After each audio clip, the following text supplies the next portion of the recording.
Hi friends, जब छोटे बच्चे की स्कूलिंग शुरू होती है यानी उसका एडमिशन जब स्कूल में नर्सरी क्लास में कराया जाता है तो सबसे पहले उसके पेरेंट्स और उसके टीचर्स के सामने यही सवाल आता है कि उसको इंग्लिश अल्फ़ाबेट लिखना कैसे सिखाया जाए।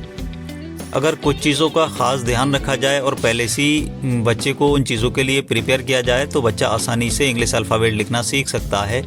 आइए जानते हैं। सबसे पहले हमें बच्चे को स्टैंडिंग लाइन सिखानी चाहिए। स्टैंडिंग लाइन सिखाते समय ये ख़ास ध्यान रखना चाहिए कि स्टैंडिंग लाइंस पहले बड़ी बड़ी सिखाएं, उसके बाद उससे छोटी और उसके बाद थोड़ी और उससे छोटी, इस तरीके से उनको स्टैंडिंग लाइन सिखाते रहें। फिर बाद में डॉट डॉट करके दें, डॉट डॉट को उसको ट्रेस करने के लिए बोलें। बच्चा इस तरीके से जब स्टैंडिंग लाइंस बनाना सीख जाएगा और स्टैंडिंग लाइंस से बनने वाले जितने भी लेटर हैं फिर इस तरीके से वो अल्फ़ाबेट के लेटर भी बहुत आसानी से बना सकता है जब वो स्टैंडिंग लाइन ट्रेस करना ईज़िली सीख जाएगा। दूसरे नंबर पे बच्चे को हमें सिखाना होता है स्लीपिंग लाइंस। और स्लीपिंग लाइंस को भी सिखाते समय ये ख़ास ध्यान रखें कि पहले बड़ी बड़ी लाइंस को सिखाएं, उसके बाद थोड़ी छोटी और उसके बाद और उससे थोड़ी छोटी, इस तरीके से सिखाते रहें। फिर डॉट डॉट करके बच्चे को दें उस पर ट्रेस करने के लिए, ताकि वो ईज़िली स्लीपिंग लाइंस भी बनाना सीख जाए, क्योंकि कई इंग्लिश अल्फ़ाबेट के लेटर स्लीपिंग लाइंस से भी बनते हैं। उसके बाद शुरू करते हैं स्लैंटिंग लाइंस, यानी तीसरे नंबर पे हमें बच्चे को सिखाना होता है स्लैंटिंग लाइंस। और स्लैंटिंग लाइंस 2 टाइप से सिखानी होती हैं, एक लेफ़्ट स्लैंटिंग लाइंस और एक राइट स्लैंटिंग लाइंस, यानी कि दोनों साइड से बच्चे को स्लैंटिंग लाइंस सिखानी होती हैं। क्योंकि कई लेटर जैसे ए है और वी है, ये सब स्लैंटिंग लाइंस के ऊपर ही बनती हैं। स्लैंटिंग लाइंस जब बच्चा सीख जाएगा तो उसके बाद वो इस तरीके के कई इंग्लिश अल्फ़ाबेट के लेटर भी आसानी से बना सकता है। फिर उसके बाद हम सिखाते हैं कर्व्स, यानी कि कर्व्स में हाफ सर्किल सिखाया जाता है। हाफ सर्किल को भी इसी तरीके से सिखाएं, पहले बड़ा फिर उससे छोटा फिर उससे छोटा, और इसको भी लेफ़्ट और राइट दोनों साइड से सिखाना होता है।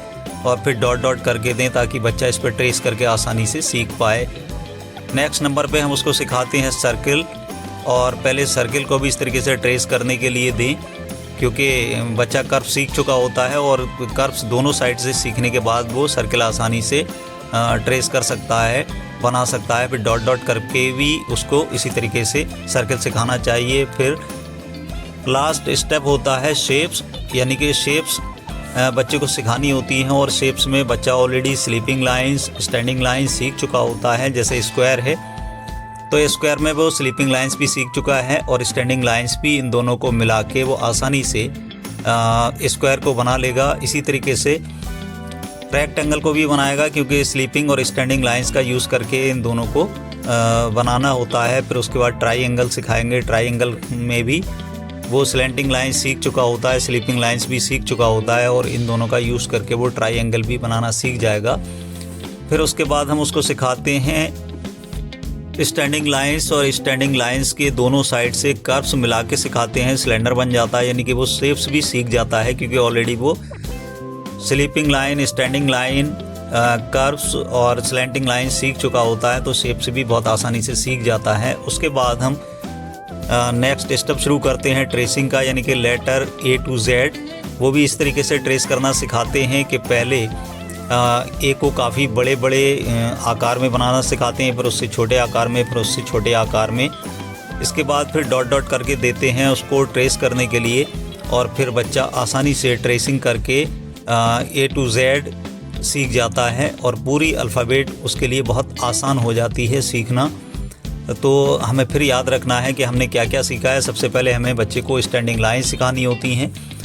स्टैंडिंग लाइन सिखाने के बाद फिर हम दूसरे नंबर पे स्लीपिंग लाइन सिखाते हैं। स्लीपिंग लाइन सिखाने के बाद स्लैंटिंग लाइन सिखाते हैं। जब बच्चा स्लैंटिंग लाइंस भी सीख जाता है तो हम कर्व सिखाते हैं, और कर्व्स को भी दोनों साइड से सिखाते हैं। जब कर्व्स भी बच्चा सीख जाता है फिर हम सर्कल सिखाते हैं। बच्चा जब सर्कल भी सीख जाता है तो हम उसको शेप सिखाते हैं, और इस तरीके से उसकी काफ़ी प्रैक्टिस हो जाती है। यानी इंग्लिश अल्फ़ाबेट में जितने भी लेटर हैं वो इन सारी शेप्स के ऊपर और इन सारी लाइंस के ऊपर ही बनते हैं, और फिर बच्चा आसानी से ये सारे A to Z English alphabet के जो लेटर्स हैं वो बनाना सीख जाता है, जब पहले ही उसको हम इन शेप्स की, इन लाइंस की प्रैक्टिस करा चुके होते हैं। तो बच्चे के लिए सब आसान हो जाता है। इसी चीज़ को ध्यान में रखते हुए मैंने अपने स्कूल के लिए जो इंग्लिश A4 नोटबुक होता है उसको इस तरीके से डिज़ाइन किया है, और प्रिंट कराना भी है, उसको डिज़ाइन करके उसको प्रिंट कराना है उन कॉपीज़ को, नोटबुक को, अपने स्टूडेंट्स को सिखाने के लिए। क्योंकि मुझे फ़ील हुआ कि जो इंग्लिश राइटिंग बुक्स होती हैं वो बहुत कॉस्टली होती हैं, और एक दो बुक्स फिल करने के बाद भी बच्चा कहीं सीख नहीं पाता है। तो हमने एक नोटबुक को इस तरीके से डिज़ाइन किया है उसको प्रिंट कराने के लिए कि हम सारी standing lines, sleeping lines, slanting lines, curves, circle और सारी शेप्स पहले सिखाएंगे उनको क्लास वर्क में, होमवर्क में, और ये सब सिखाने के बाद जब वो बहुत आसानी से सारी चीज़ें सीख जाएंगे, फिर हम शुरू करेंगे उनको अल्फ़ाबेट यानी कि A to Z सिखाना। और जब हम A to Z सिखाएंगे तो बच्चे हमारे बहुत आसानी से वो सारे लेटर्स सीख जाएंगे, क्योंकि उनको ऑलरेडी वो शेप्स आ रही होंगी। जिन शेप्स की ज़रूरत होती है, जिन लाइंस की ज़रूरत होती है English A to Z alphabet को बनाने के लिए। गाइज़, मेरा मकसद इस कॉपी को डिज़ाइन करने का और प्रिंट कराने का ये है कि मैं जो टीचर सिखाना चाहते हैं उनकी भी मुश्किल आसान हो जाए, और जो बच्चे अनजान होते हैं A to Z लेटर्स के लिए, मुश्किल होती है उनको सीखने में, तो वो आसानी से सीख पाएँ इन सारी शेप्स और इन सारी लाइंस के थ्रू। गाइस, अगर वीडियो आपको पसंद आए तो लाइक कीजिए, शेयर कीजिए, और हाँ कमेंट करके ये ज़रूर बताइए कि मैंने जो कॉपी डिज़ाइन की है स्टूडेंट्स के फेवर के लिए, टीचर्स के फेवर के लिए, क्या इस इंग्लिश नोटबुक को डिज़ाइन करने से टीचर्स को और स्टूडेंट्स को फ़ायदा पहुँचेगा और पहुँचेगा।